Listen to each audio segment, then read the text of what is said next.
چمڑ میرے دی بن گئے ٹوٹی پھر میں آقا دے پیریاں ہوش میرے دی بن گئے ٹوٹی پھر میں آقا دے پیریاں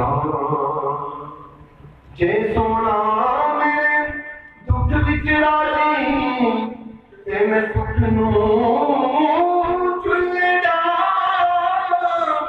غلام پریدا کتے مل جائے سونا تے میں رو حال غلام تے میں رو حال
نحمده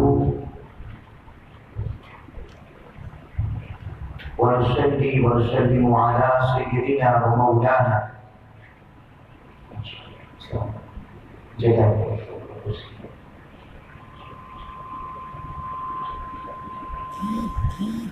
نحمده ونصلي ونسلم على سيدنا ومولانا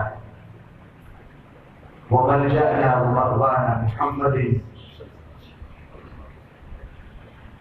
نبي أمين مكين حليم كريم رؤوف. قال الله تبارك وتعالى في القرآن المجيد: شهر رمضان الذي أنزل فيه القرآن. وقال الله تبارك وتعالى في المقام الآخر: يا أيها الذين آمنوا كتب عليكم الصيام كما كتب على الذين من قبلكم لعلكم. اور وہ تحفے کیا ہے؟ پہلا تحفہ لے کر آیا وہ رحمت، اور پہلے اشرے کی صورت میں رب کی رحمت کا تحفہ لے کر آیا،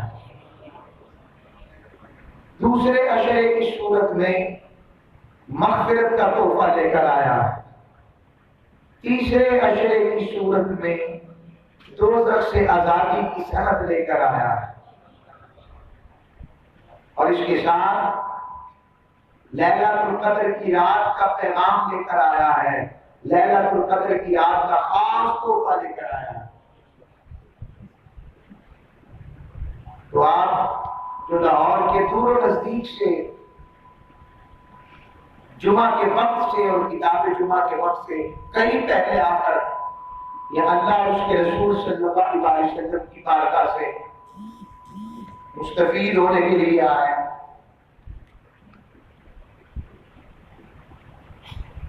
تو آج کا مضمون ہے رمضان اور رجوع الی اللہ۔ سورج کی آواز کم کر دیتا ہے،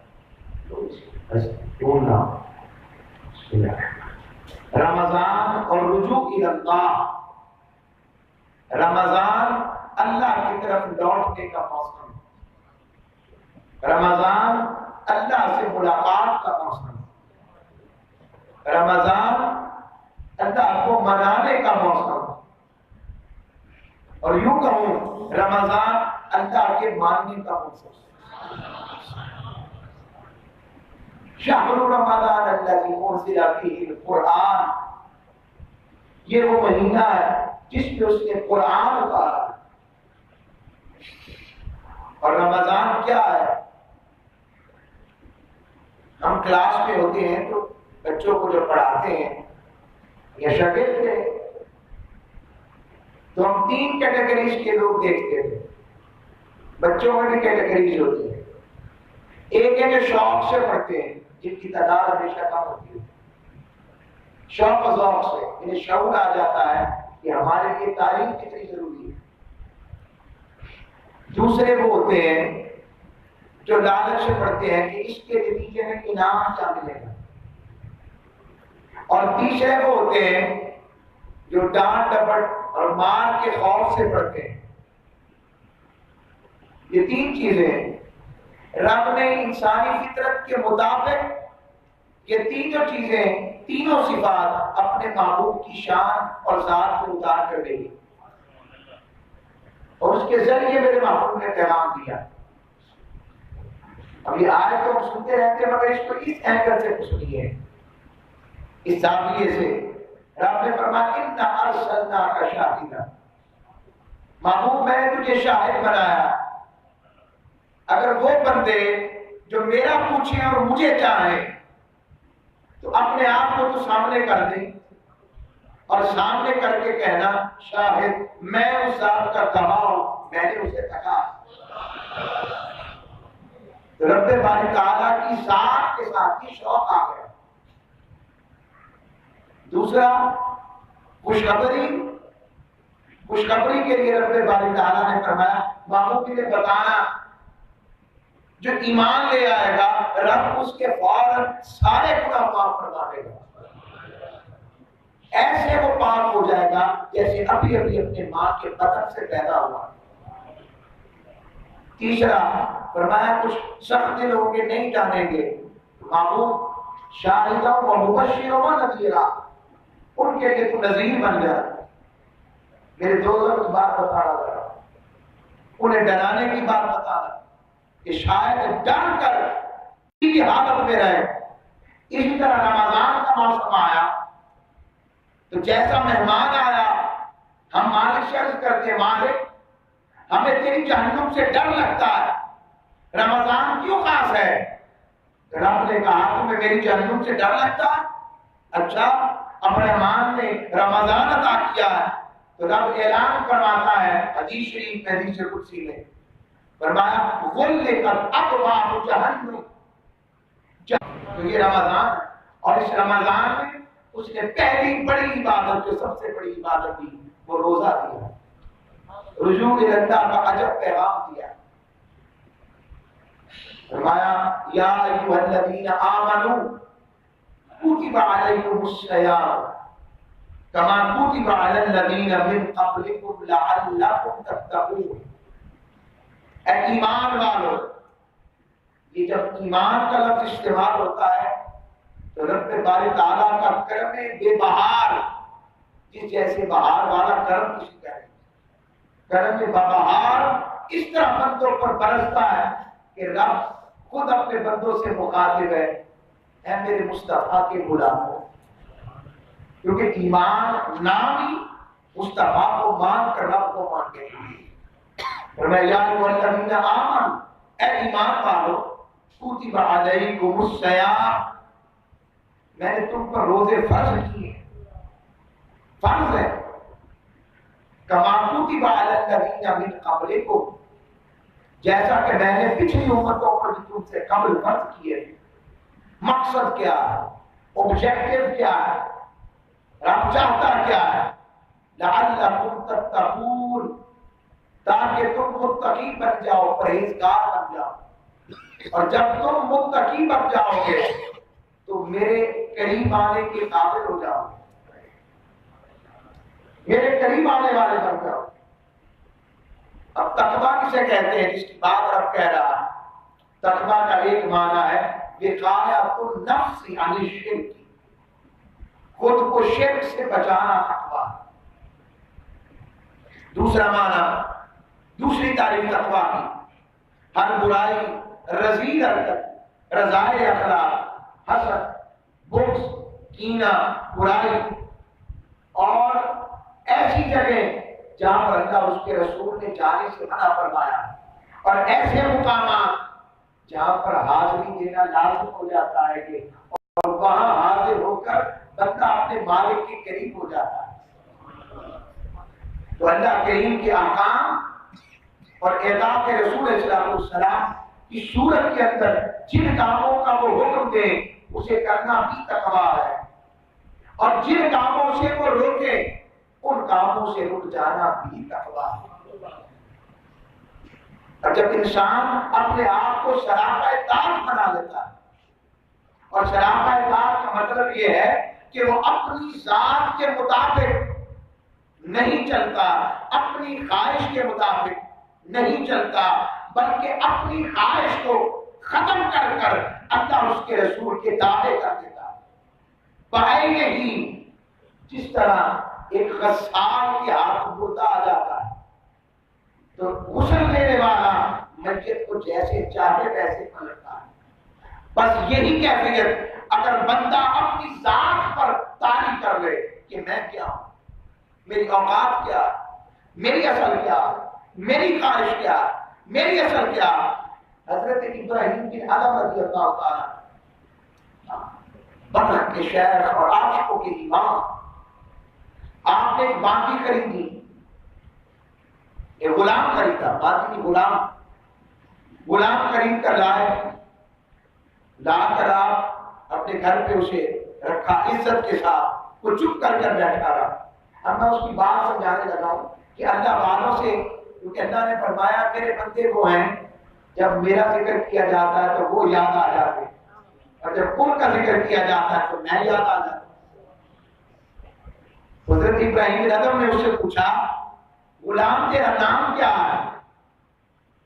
اس نے بڑے ہی ادب اور انکساری سے کہا کہ آقا غلام کا بھی کوئی نام ہوتا ہے، وہی نام جو آپ کو کہا ہے میرا نام ہے۔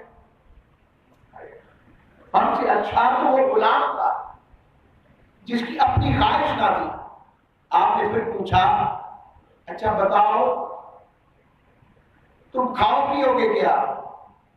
اس نے پھر کہا آقا غلام کی بھی کوئی مرضی ہوتی ہے، مرضی تو اس کی آقا کی، کھلائے تو تب بھی خیر ہے، نہ کھلائے تو تب بھی خیر ہے، اسے بہتر پتا ہے کہ غلام کو کس حالت پہ رکھنا ہے۔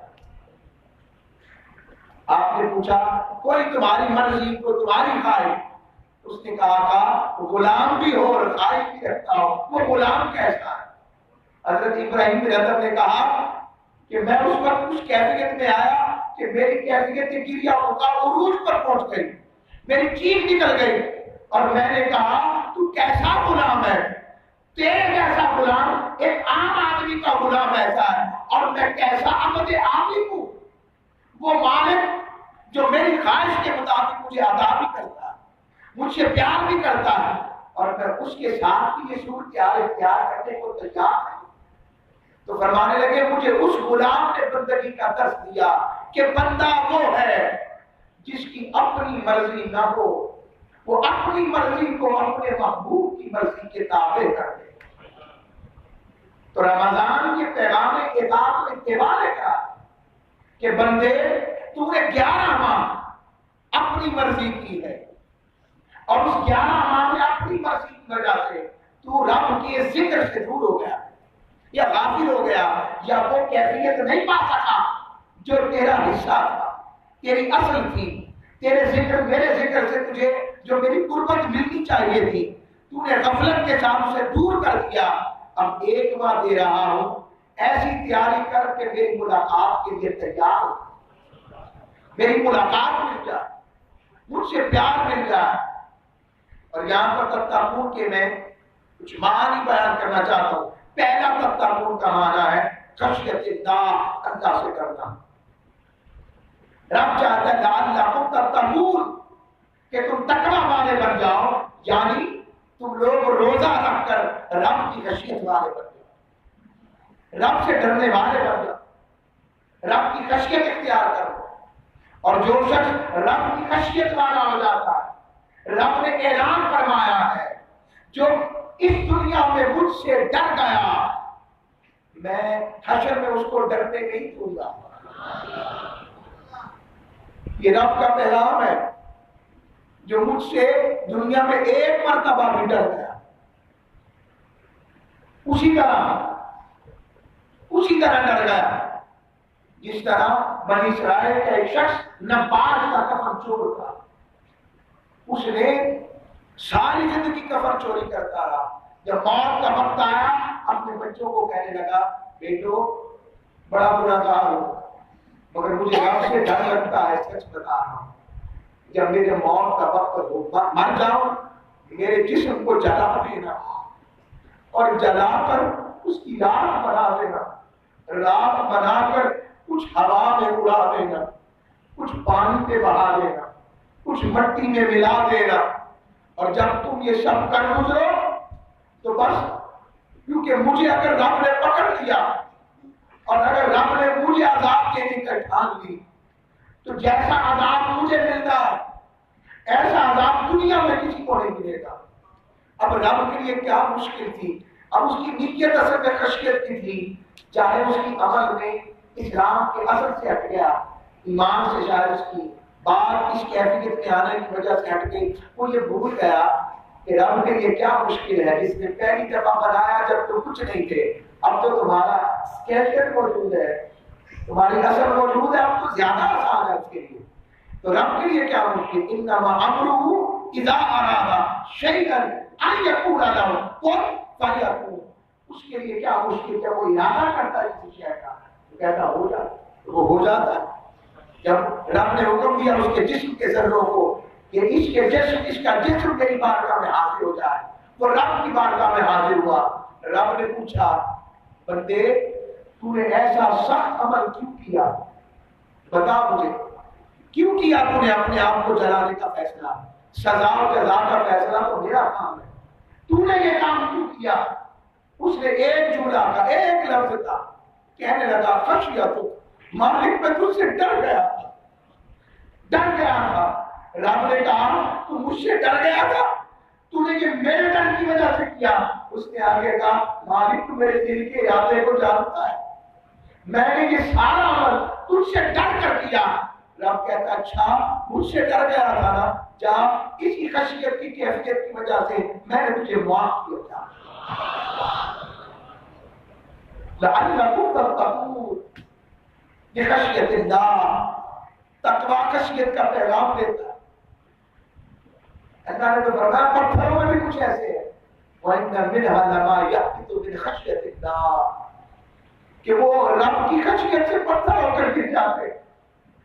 اے انسان, تیرے دل میں کب اس کی خشیت جاگے, کب اس سونے رب کی طرف تو پلٹے گا جو رات کے ہر روز رات کے آخری پہر آسمان دنیا پر آ کر کہتا ہے بندے دیکھ لے تیری محبت, تو سویا ہے میں جاگ رہا ہوں, اور کہتا ہے تو تجھ سے مانگنے والا میں عطا کروں.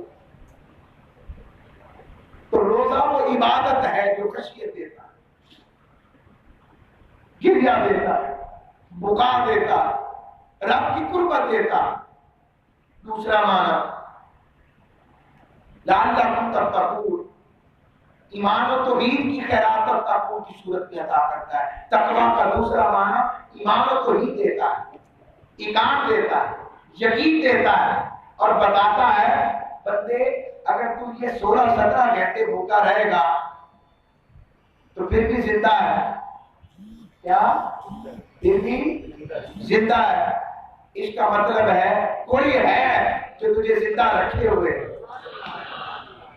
یہ تیرے ایمان کو مضبوط کر رہا ہے کہ کوئی ہے جو تجھے زندہ رکھے ہوئے, ورنہ تو ہر 5 منٹ کے بعد 10 منٹ کے بعد پانی پیے, ہر چیز کو کھاتا ہے, مگر ان 17 گھنٹوں میں تو کھاتا نہیں, پیتا نہیں, اور دوسرے کام جائز کام جو عمومی جائز ہے مگر روزے کی حالت میں جائز نہیں. رب کہتا ہے لعلکم تتقون, یہی تو بتانا چاہتا ہوں کہ اس کے ذریعے تیرا ایمان مضبوط ہو جائے, تیری میری ذات کے ساتھ تعلق مضبوط ہو جائے. اور قرآن نے کہا وَأَعْظِمَ کلمۃ التقوی, خدا نے ان پر ایمان و توحید کا اقرار لازم قرار دے دیا ہے. یہاں پر تقوی کا معنی ایمان و توحید آیا ہے. تیسرا معنی اخلاص, خالصیت. رب تقوی کے ذریعے تمہیں چننا چاہتا ہے. اولئک الذین امتحن اللہ قلوبهم للتقوی,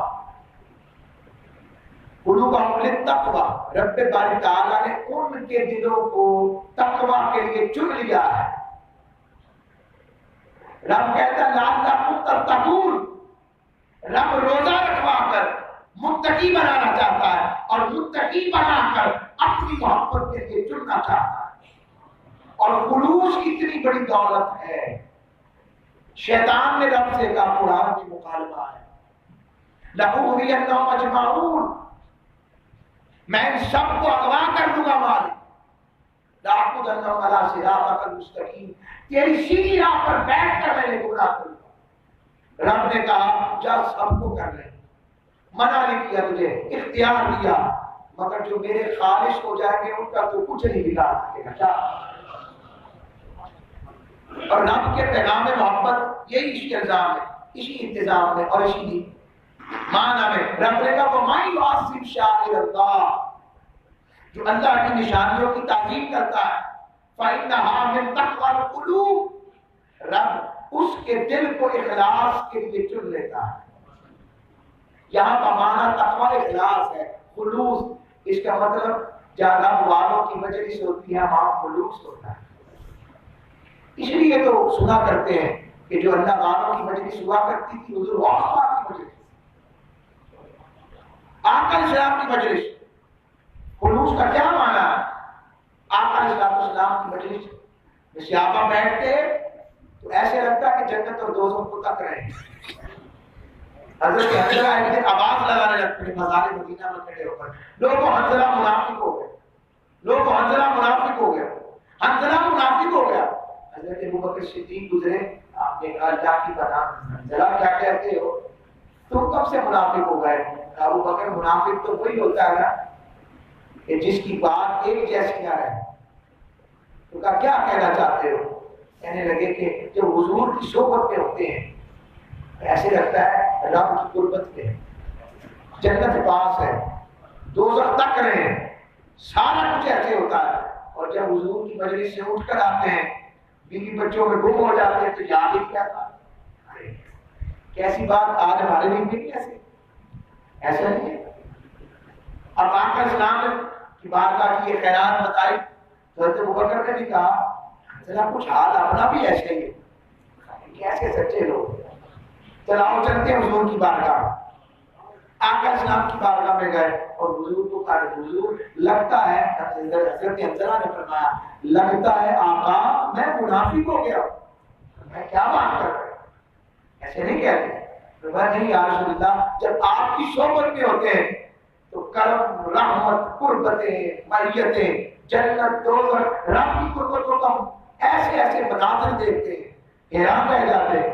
اور جب آپ سے دور چلے جاتے ہیں، ایسے دنیا میں گم ہوتے ہیں تو یاد ہی نہیں رہتا، یاد ہی نہیں رہتا۔ اچھا اگر تم یہ حال اپنا لو نا مستقل طور پر، اگر یہ حال تمہارا ہمیشہ کے لیے ہو جائے تو تم اپنے بستروں پر ہو تو فرشتہ چھوڑو۔ میں نے خلوص کی بات حضور کی حدیث سے پیش کی۔ تیسرا معنی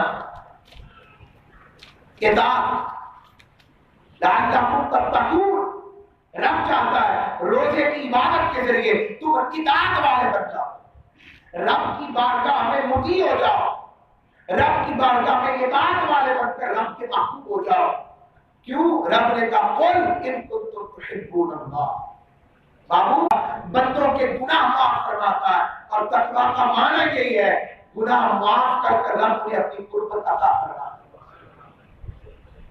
اور اس کے لیے گناہ معاف کرنا مشکل نہیں، بس بندے کی توجہ کرنے کی دیر ہے۔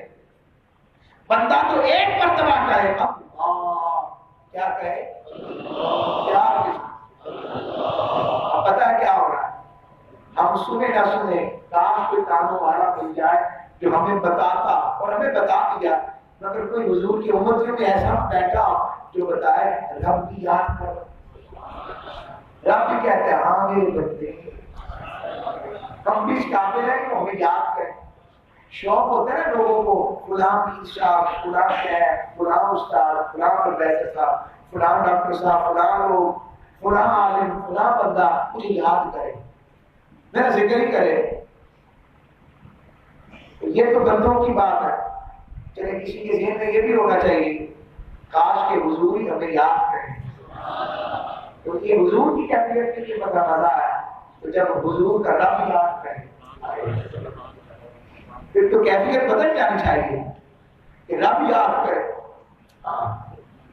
اب یہ میں نے ترک معصیت اور گناہ، تو روزے کو عام نہ سمجھو، یہ بندے کے گناہوں کی معافی کا ذریعہ، یہ بندے کو رب کی قربت عطا کرنے کا ذریعہ، اور رب باری تعالیٰ کو معاف کرنا بڑا پسند ہے۔ اور فرمایا اس پر آخری معنی جو دینے لگا وہ ہے توبہ کی مثال۔ تتقون، تقویٰ کا ایک معنی توبہ بھی ہے۔ وَلَوْ أَنَّهُمْ أَهْلَ الْقُرَىٰ آمَنُوا وَاتَّقَوْا الْفَتَحْنَا فَأَخَذْنَاهُمْ بِمَا كَانُوا يَكْسِبُونَ، فرمایا اگر ایمان والے جہاد والے ایمان لاتے، ایک بستی پہ اشارہ کیا سورہ الاعراف میں، یہ ایمان لا کر توبہ کر لیتے تو ہم ان پر آسمان اور زمین سے برکتوں کے دروازے کھول دیتے۔ رب بتا رہا ہے جہاں پر میں توبہ والے آ جاتے ہیں وہاں پر میری رحمت اور میری برکت اور میری بخشش کے دروازے کھل جایا کرتے ہیں۔ اور رب کہہ رہا ہے تو میں نے اس کو تقویٰ کے معنی کے اعتبار سے بیان کرنا ہے۔ اب آئیں اس روزہ کی عبادت کی طرف آتے ہیں کہ وہ کیسے رجوع اللہ کا پیغام لے کر آپ صلی اللہ علیہ وسلم نے ارشاد فرمایا، مسلم شریف میرے ہاتھ میں، آپ صلی اللہ علیہ وسلم نے روزے سے متعلق ارشاد فرمایا قال الله عز وجل كل عمل ابن آدم له إلا الصيام هو لي وأنا أجزي به فوالذي نفس محمد بيده لخلفة فبالصائم أطيب عند الله من ريح المسك۔ آقا علیہ السلام نے فرمایا کہ ابن آدم نے روزے کے سوا ہر عمل رب نے اس کا اجر اپنے ذمہ دے دیا، رب نے کہا اس کی جزا میں دوں گا۔ اور آقا اسلام نے قسم اٹھائی کہ اس ذات کی قسم جس کے قبضہ کر قدرت میں محمد کی جان ہے، حضور نے قسم اٹھائی صلی اللہ علیہ وسلم، فرمایا اللہ کے نزدیک روزہ دار کے منہ کی بو رب کو مشک و عنبر سے بھی زیادہ پیاری تھی۔ میدے سے نا ایک بھوکا رہنے سے بو اٹھتی ہے، اور رب کہتا ہے مجھے وہ مشک و عنبر سے بھی زیادہ پیاری ہے۔ ہماری بو بھی اس کو پیاری لگنے لگتی ہے۔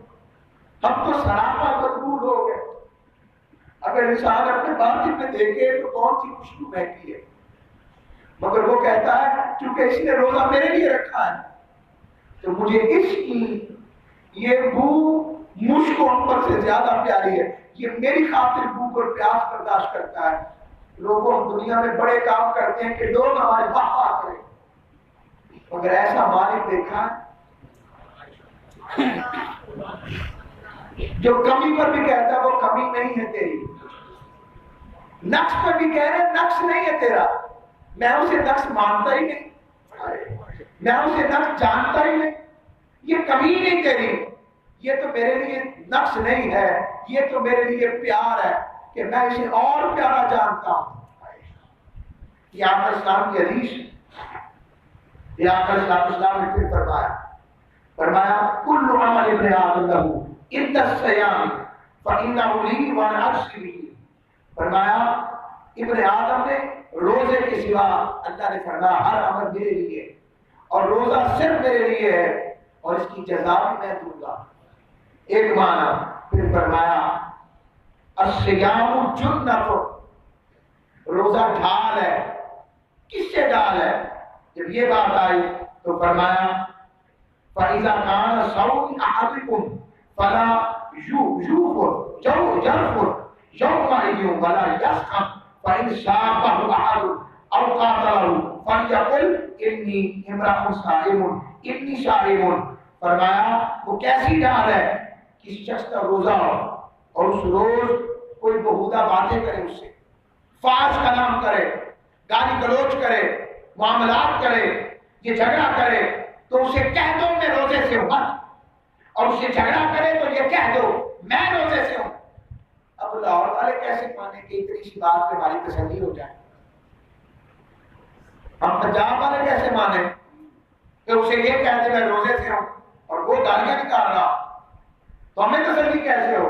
تسلی کے لیے جملہ یاد رکھو، رب نے کہا ہے روزہ میرے لیے ہے اور میں اس کی جزا ہوں، یعنی رب نے کہا ہے جو تیرے ساتھ پورا کرے گا وہ تیرے ساتھ نہیں، وہ اصل میں میرے محبت والے کے ساتھ کر رہا ہے، وہ میرے پیارے کے ساتھ ایسا کر رہا ہے، اور جو رب کے پیارے کے ساتھ ایسا کرے اس کا انجام کیا ہونا چاہیے؟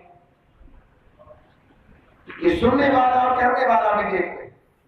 پھر آقا نے فرمایا تو یہ پھر فرمایا روزہ دار کے لیے دو خوشیاں ہوتی ہیں، ایک افطار کے وقت جب اس کی روح اور جسم تازہ کھانا کھا کر سیراب ہوتی ہے، اور دوسری خوشی اپنے رب سے ملاقات کے۔ اب آخر کے اوپر میں بس وقت بالکل میرے پاس ختم ہونے والا ہے، اور اس وقت کی مناسبت سے 3-4 منٹ ہیں۔ اب میں آپ کو حدیث کا اصل الصوم لی وانا اجزی بہ، روزہ میرے لیے ہے اور میں اس کی جزا دیتا ہوں۔ اس کا کیا معنی؟ اس کا پہلا معنی یہ ہے کہ روزہ وہ عبادت ہے جس میں ریاکاری نہیں ہے۔ کیا آپ کی یہ کیسی بات کہی آپ نے؟ بھائی نماز سارے پڑھتے ہوئے دیکھتے ہیں، حج سارے کرتے ہوئے دیکھتے ہیں، زکات بھی ہو سکتا ہے کوئی دیتے ہوئے دیکھ لے، مگر روزہ ایک ایسی عبادت ہے، اگر میں ابھی جمعہ کے بعد کہیں جاؤں اندر اور 2-4-5 منٹ لگاؤں، پتہ لگے گا میں آ کر روزے سے ہوں؟ آپ کو یقین کرنا پڑے گا میں روزے سے ہوں۔ اب رب نے کہا الصوم لی وانا اجزی بہ، رب نے کہا یہ بے ریا عبادت ہے، کیونکہ اس عبادت چونکہ یہ ریا کے بغیر ہے، اور جو ریا کے بغیر عبادت ہو وہ مجھے بہت پسند ہے، اس لیے کہا الصوم لی وانا اجزی بہ، روزہ میرے لیے ہے اور میں اس کی جزا دوں گا۔ اسی طرح دوسرا معنی یہ ہے کہ باقی عبادات کو فرشتے دیکھ لیتے ہیں کہ اس کا اتنا ثواب، اس کا اتنا اجر، نماز کا اتنا اجر، سبحان اللہ کا اتنا اجر، الحمدللہ کا اتنا اجر، فلاں عمل کا اتنا اجر۔ اور روزہ کیا ہے؟ جب روزے کی باری آتی ہے فرشتے کہتے ہیں مالک اس کا کیا کرے؟ رب کہتا ہے لکھ دو الصوم لی وانا اجزی بہ، روزہ میرے لیے ہے اور میں ہی اس کی جزا دوں گا۔ ثواب ہے ہی نہیں۔ ثواب کیا ہے؟ کہ ثواب جب ختم ہو جائے تو وہاں سے روزے کی اجر کی ابتدا ہوتی ہے، روزے کے اجر کی ابتدا ہوتی ہے۔ پھر فرمایا تیسرا نقطہ جو اس میں ہے، فرمایا روزے کی وجہ سے انسان بھوک اور پیاس والا رہتا ہے، تو انسان کی صفت فرشتوں کی ملکوتی صفت کے مطابق ہوتی ہے، اور انسان کی روح طاقتور ہوتی ہے، اور انسان کھائے پیے بغیر ذاکر اللہ ہو جاتا ہے، اور جب اللہ کا ذاکر ہوتا ہے تو رب کہتا ہے الصوم لی وانا اجزی بہ، روزہ میرے لیے ہے اور میں اس کی جزا دوں گا۔ بندے تو نے بھوک اور پیاس ایک خاطر برداشت کی ہے تو میں تیری روح کو اپنے ذکر کے لیے طاقت والا بنا دوں گا۔ کتنی بڑی اجر عطا ہے۔ آگے 2 نکات اور ہیں۔ فرمایا روزہ کیا ہے؟ قیامت کے دن جو روزے سے محبت کرتا ہو، امام بہقی نے اس کو اپنی سند کے ساتھ سیدنا ابو ہریرہ سے روایت کیا، ایک ایسا شخص رب کی بارگاہ میں حاضر ہوگا جس نے دوسروں کے حقوق ابھی دینے ہوں گے مگر وہ روزے سے محبت کرتا ہو، رمضان سے پیار والا ہوگا۔ رب اسے کہے گا کہ تم گھبراؤ نہیں، میں ہوں، میں تمہارے ساتھ۔ رب اپنی بارگاہ سے اس کے حقوق عطا کر کر روزہ دار کو کہے گا الصوم لی وانا اجزی بہ، روزہ میرے لیے ہے اور میں ہی اس کی جزا دوں گا، اور جزا یہ ہے جب جنت میں چلا جاتا ہے۔ آخری نقطہ وہ یہ ہے الصوم لی وانا اجزی بہ، روزہ میرے لیے ہے، ایک ترجمہ ہے اس کی جزا میں دوں گا، اور ایک ترجمہ یہ ہے الصوم لی وانا اجزی بہ، روزہ میرے لیے ہے اور لوگوں میں ہی اس کی جزا ہوں۔ رب باب الریان سے داخل کرے گا روزہ دار، اور داخل کر کر اپنی قربت میں بلائے گا اور حجابات اٹھا دے گا، کہے گا میری خاطر بھوکا رہا تھا، میری خاطر پیاس برداشت کی تھی، میری خاطر تو فاش گوئی سے دور رہا، میری خاطر تو میری اطاعت والا رہا، میری خاطر تو نے سب کچھ کیا، تو لے سن اب اس کا اجر یہ ہے تو مجھے تک اور اپنے آپ کو میرے دیدار سے فرحت بخش، میرا دیدار تیرے لیے ہے، رب کا دیدار ملے گا۔ لوگوں روزے سے رب کا دیدار ملتا ہے، رب کا دیدار ملتا ہے، اس سونے رب کا دیدار جو مصطفیٰ نے معراج کی شرط کیا۔ آؤ روزے کو عام نہ سمجھو، اسے بھوک پیاس نہ سمجھو، اسے صرف مشقت نہ سمجھو، اس کا اجر تو دیکھو رب ملے گا، قبر میں ٹھنڈک ملے گی، قبر کی اندھیری رات تو کوئی روٹی نہ کھانی پڑے گی، پھر لمبی زندگی ہے، نہ کوئی پانی ہے نہ کوئی روٹی ہے، وہاں پر یہی تو روزے کی بات نہ مانی ہے۔ آؤ تائجہ کریں کہ روزے کے ذریعے رب کو منائیں اور قیام کے ذریعے رب کو منائیں۔ وما علیہ الا البلاغ۔